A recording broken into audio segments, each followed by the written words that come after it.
आपका स्वागत है हमारे यूट्यूब चैनल ज्ञान प्रतिभा में। आज का जो हमारा वीडियो है वो कक्षा 12 के छात्रों में हिंदी काव्यखंड पे आधारित श्रद्धा मनु से है, जिसके रचयिता कौन है? जयशंकर प्रसाद जी हैं। तो इसके पहले भी आगे वीडियो में श्रद्धा मनु के शीर्षक जो है हम पढ़ा चुके हैं। ये जो कुछ शेष रह गए थे तो आज देखते हैं उनका अगला शीर्षक है, उन्होंने इसमें क्या बताया है। तो इस शीर्षक को पढ़ने से पहले इसके बारे में पहले संदर्भ पूछा जाता है, फिर प्रसंग पूछा जाता है, फिर व्याख्या पूछी जाती है। तो संदर्भ जैसा हम आगे भी वीडियो में बता चुके हैं, श्रद्धा जो शीर्षक है हमारा वो हिंदी काव्यखंड पुस्तक, आपकी जो हिंदी हमारी जो पाठ्य पुस्तक हिंदी इसमें काव्यखंड में श्रद्धा मनु के शीर्षक से लिया गया है, जिसके रचयिता कौन है? जयशंकर प्रसाद जी हैं। तो इसके बाद हमारा पूछा जाता है प्रसंग क्या होता है।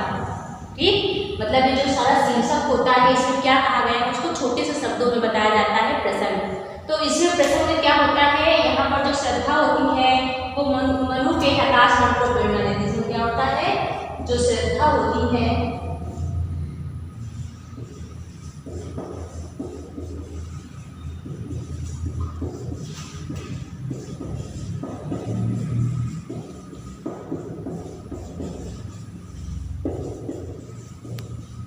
इस प्रसंग में जो है श्रद्धा जो है मनु के हताश को प्रेरणा देने का जो वर्णन है वो किया गया है। तो अब देखते हैं आगे पूरे शीर्षक का व्याख्या होती है उसके बारे में।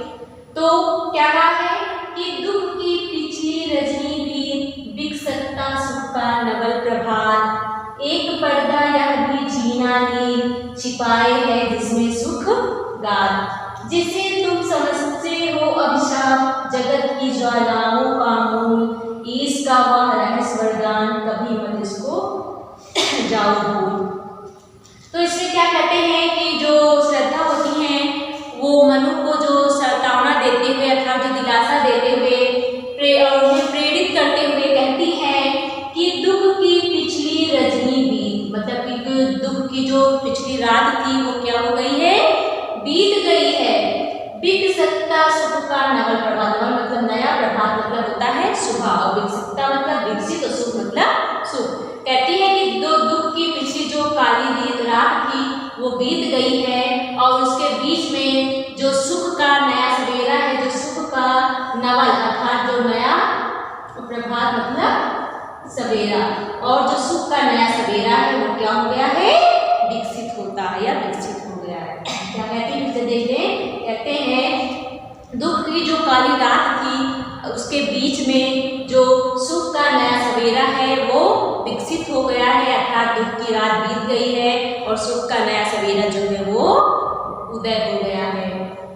एक पर्दा यह जीना नील छिपाए है जिसमें सुख का, कहते हैं एक पर्दा यह जीना नील, कहते हैं कि बीती हुई रात के जो जीना नील है, कहते हैं जो बीती हुई रात जिसके बारे में बताया गया है, जो दुख की रात बीत गई है, तो कहा गया है कि जो बीती हुई रात के जीनी नील है, धुलके के समान जो है बीता हुए दुख की तो जो क्या अनुभूति है वो सुख के बीच क्या बनी हुई है, पर्दा बनी हुई है। क्या बनी हुई है, पर्दा बनी हुई। कहती है जो बीती हुई दुख की रात जो है वो जीने नीले धुंधलके के समान बीते हुए दुख की अनुभूति जो है वो सुख के बीच में क्या बनी हुई है, पर्दा बनी हुई है। छिपाए है जिसमें सुख का, जिसमें वो सुखमय अरुण के प्रकट होने का जिसमें क्या हो गया है, पूर्व संकेत है, जिसमें वो सुख को अपने क्या हुए है, छिपाए हुए हैं। फिर कहते हैं जिसे तुम समझे हो अभिशाप, कहते हैं कि जिस दुख को तुम श्राप समझते हो, अभिशाप मतलब श्राप समझते हो, कहते हैं जिस दुख को तुम श्राप समझते हो और यह समझते हो कि जगत की ज्वालाओं का मूल, कि वह संसार की पीड़ा का कारण है, संसार की पीड़ा का कारण है, ईश का वह रहस्य वरदान कभी मत इसको जाओ। कहते हैं जिसे तुम समझते हो कि यह संसार की पीड़ा का कारण है वह वास्तव में ईश्वर का एक रहस्यमय वरदान है, रहस्यमय वरदान है, कभी मत इसको उपजाऊ हो, इसलिए तुम इसे कभी मत भूलना। एक बार फिर से देख लेते हैं कि इसमें क्या कहते हैं। श्रद्धा जो है मनु को प्रेरित करते हुए कहती है कि जो दुख की पिछली काली रात थी उसके बीच में जो सुख का नया सवेरा है वो क्या हो गया है, विकसित हो गया है। अर्थात दुख की रात बीत गई है और सुख का नया सवेरा जो है वो विकसित हो रहा है। दुख और सुख के बीच में जो एक झीना ये नील का जो एक दुख में वो एक पर्दा सा बना हुआ है, जिसे तुम क्या है, एक श्राप समझते हो, जिसे तुम क्या समझते हो, एक अभिशाप अर्थात श्राप समझते हो और समझते हो कि ये संसार के दुख का अर्थात पीड़ा का क्या है, कारण बना हुआ है। लेकिन तुम यह नहीं जानते हो कि वह ईश्वर का एक रहस्यमय वरदान है। क्या है वो? ईश्वर का एक रहस्यमय वरदान है, इसलिए तुम इसे जो है कभी मत भूलना। तो ये तो रहा इसकी व्याख्या। इसके बाद इसमें काव्य सौंदर्य पूछा जाता है। काव्य सौंदर्य के अंतर्गत इसमें कौन सी भाषा का प्रयोग किया गया है, कौन सा अलंकार है, कौन सी शैली है, कौन सा छंद है। तो इसमें हमारी भाषा है संस्कृतनिष्ठ। कौन सी है? भाषा हमारी है संस्कृतनिष्ठ। इसके बाद हमारे से क्या पूछा जाता है? काव्य सौंदर्य।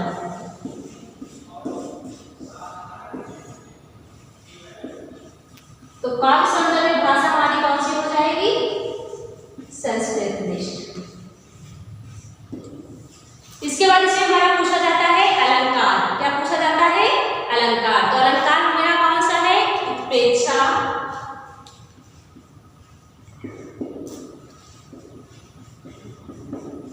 रूपक, ये अलंकार है।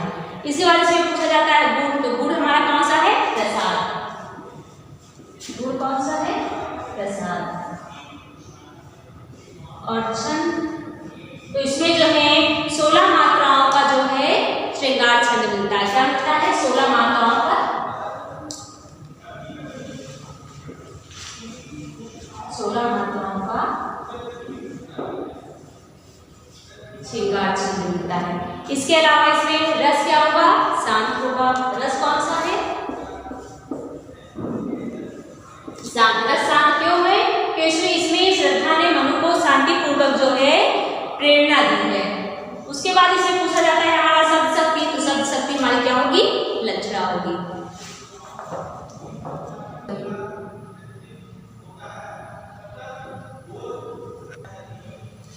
उसके आगे देखते हैं वीडियो में कि इसमें क्या कहा है दशरथ प्रसाद ने शीर्षक में। तो इस शीर्षक में सबसे पहले संदर्भ, तो संदर्भ सेट वही रहेगा। उसके बाद आता है प्रसंग की व्याख्या। तो इसमें प्रसंग जो है सब में चेंज हो जाता है। तो इस प्रसंग में जो है इस शीर्षक में क्या होता है कि श्रद्धा जो है जो निराश मनु को जो है उत्साह उल्लास के साथ जो है कर्मशील बने रहने की प्रेरणा देती है। क्या होता है? श्रद्धा जो है मनु को उल्लास के साथ जो है कर्मशील बने रहने का मतलब अपना कार्य करने की क्या देती है? प्रेरणा देती है। तो आइए देखिए संपूर्ण शीर्षक की व्याख्या। इसमें क्या कहा गया है? तो इसमें क्या कहा गया है? कहा आगंतुक ने शाह इसने, अरे तुम इतने हुए आधीर, हार बैठे जीवन का दांव, जीतते मरकर जिसको भी। तब नहीं केवल जीवन सत्य, करुण यह क्षणिक दीन अवसार, तरल आकांक्षा से है भरा, सो रहा आशा का पहरा। तो इसे कहा क्या कहा है कि कहा आगंतुक ने शाह इसने, अरे तुम इतने हुए आधीर। इसमें जो मनु की बात सुनकर आने वाले व्यक्ति अर्थात श्रद्धा ने इसने भाव से के साथ मनु से कहा कि अरे तुम इतने, ऐसा तुम्हें देख मतलब ऐसा प्रतीत होता है कि तुम जो है अपना धैर्य जो है वो खो बैठा है। कथन तुम इतने हुए आधीर, तुम इतने आधीर क्यों हो? तुम्हें देखकर ऐसा प्रतीत होता है कि तुम अपना धैर्य जो है वो क्या हो चुके हो? खो चुके हो। हार बैठे जीवन का दांव, जीतते मरकर जिसको वीर। और कहते हैं तुम अपना धैर्य खो बैठे हो और अपने जीवन में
मनु जो है, श्रद्धा जो है मनु को तपस्वी के रूप में देखकर कहती है कि हे तपस्वी, के रूप में तुम्हें देखकर ऐसा लगता है नहीं केवल जीवन का सत्य, कहते हैं देखकर कहती है कि केवल तपस्या करना ही जीवन का सत्य नहीं है। क्या कहती है वो तपस्वी वेश में देखकर कहती है कि केवल तपस्या करना ही जीवन का सत्य नहीं है। करुण यह क्षणिक दीन अवलाद, कहते हैं दीनता और करुणा के भाव से ओतप्रोत तुम्हारी यह मन स्थिति क्षणिक है। कहते हैं करुणा और दीनता के भाव से ओतप्रोत तुम्हारी क्या है, कैसी है, क्षणिक है।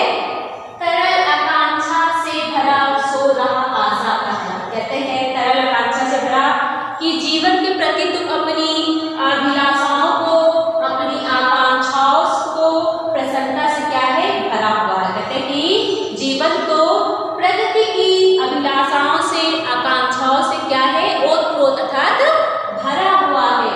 सो रहा आशा का आह्लाद, तो कहते हैं तुम अपनी इच्छाओं को, अपनी अभिलाषाओं को अपनी तथा उत्साह पूर्वक क्या है, जीवन व्यतीत करो। या फिर से देख लेते इसमें जो है श्रद्धा जो है मनु से कहती है कि तुम्हें देखकर है, अगर तुम कथा व्यक्ति कहती है कि तुम्हें देखकर ऐसा लगता है कि तुम अपने जीवन में अपने उत्साह को खो चुके हो, हार बैठे जीवन का दांव, और अपने जीवन में उस सफलता के प्रति क्या है, हार बैठे हो। जीतते मन पर जिसको जो है, जो वीर, यहाँ पर वीर की बात की गई, जो उत्साह पुरुष होते हैं, कहते हैं जिसे कर्मशील और उत्साह व्यक्ति जो है प्राप्त करते हैं। और उन्हें तपस्वी के वेश में देखकर कहती है कि तप करना अर्थात तपस्या करना ही जीवन का सत्य नहीं है। कहते हैं तप करना ही केवल जीवन का सत्य नहीं है। करुण यह क्षणिक दीन अवलाद, क्योंकि यह जीवन है वो करुण कहते हैं कि यह जो केवल जो है प्रसन्नता ही तप करना रहते हैं, जीवन का सत्य नहीं है, क्योंकि दीनता और करुणा के भाव से यह जीवन क्या है, और जो मन स्थिति है वो कैसी है, क्षणिक है। इसलिए कहते हैं क्योंकि यह जीवन जो है अभिलाषाओं और आकांक्षाओं से क्या हुआ है, प्रसन्नता से भरा हुआ है। कहते हैं यह जो जीवन है वो किससे भरा हुआ है, अभिलाषाओं से और आकांक्षाओं से भरा हुआ है। इसलिए तुम अपनी अभिलाषाओं के साथ, अपनी इच्छाओं के साथ जो है प्रसन्नता पूर्वक जो है वो अपना जीवन क्या करो, व्यतीत करो। तो आइए इसके बाद देखते हैं, इसमें पूछा जाता है इसका काव्य सौंदर्य, क्या पूछा जाता है, काव्य सौंदर्य।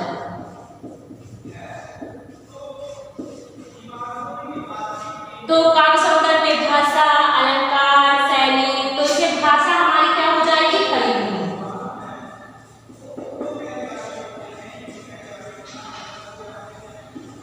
इसमें हमारी भाषा क्या है, खड़ी बोली, और अलंकार है हमारा वो है मानकीकरण।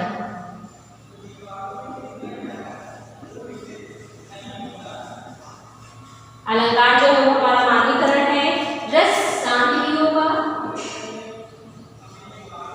रस क्या है हमारा, रस शांति होगा। गुण हमारा प्रसाद है, गुण क्या है, प्रसाद है। और छंद जो है इसमें 16 मात्राओं का जो है वो श्रृंगार रस मिलता है, क्या है, 16 मात्राओं का श्रृंगार रस मिलता है। तो आज के वीडियो में इतना ही, धन्यवाद। Subscribe now and press the bell icon. Never miss an update.